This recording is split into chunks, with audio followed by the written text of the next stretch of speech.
Hello बच्चों, तो ऐसे कौन से हमारे इंपॉर्टेंट टॉपिक्स हैं जो आपको स्किप नहीं करने चाहिए अगर आपको सिलेक्शन चाहिए जेएनवी में। तो सब्जेक्ट वाइज जानते हैं। सबसे इंपॉर्टेंट, सबसे पहले मैथ्स पे आते हैं। तो मैथ्स में सबसे इंपॉर्टेंट है आपका मेंसुरेशन यानी कि क्षेत्रमिति। उसे आपको छोड़ के बिल्कुल नहीं जाना है। अकेले 8 से 10 क्वेश्चन आ जाएंगे।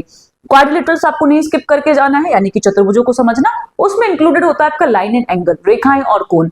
इसके बाद नेक्स्ट चैप्टर आपका आता है कंपेयरिंग क्वांटिटी, जिसमें आपका परसेंटेज, प्रॉफिट लॉस और एसआईसीआई भी पूछा जाता है। नेक्स्ट आता है आपको सिंप्लीफिकेशन वाले सवाल, जहां पे स्क्वायर, क्यूब रूट वाले सिंप्लीफिकेशन वाले छोटे छोटे सवाल होते हैं, तो आपको स्किप नहीं करके जाना है।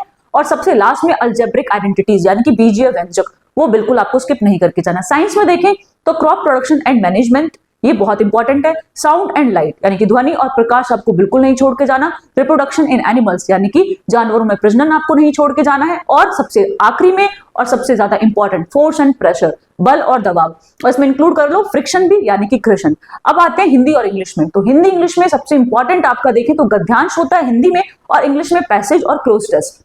तो अच्छे से रीड करना है। बहुत सिंपल क्वेश्चंस आते हैं, सारे के सारे आंसर्स पहले ही लिखे होते हैं। गद्यांश में, पैसेज में अच्छे से टिक करके आना है। इंग्लिश ग्रामर में देखो तो वॉइस आपको बिल्कुल स्किप नहीं करना है, इनडायरेक्ट स्पीच आपको स्किप नहीं करना है, और इसके साथ साथ आपको एंटोनिम सिनोनिम पे भी ध्यान देना है थोड़ा सा। ऑप्शन से आप कर सकते हैं, और 2 क्वेश्चन आपके डिग्री के आएंगे। हिंदी में जहां देखें तो हिंदी में सारे डिफरेंट वैरायटी से क्वेश्चंस आते हैं पूरे व्याकरण से। तो पूरे व्याकरण को अगर आप पढ़ सकते हैं तो पूरा पढ़ के जाना। हर एक चैप्टर से आपका क्वेश्चन आएगा, लेकिन गद्यांश सबसे इंपॉर्टेंट है, तो गद्यांश को स्किप नहीं करना। आई होप आपको पूरे टॉपिक्स की क्लैरिटी मिल गई होगी। All the best for your exam.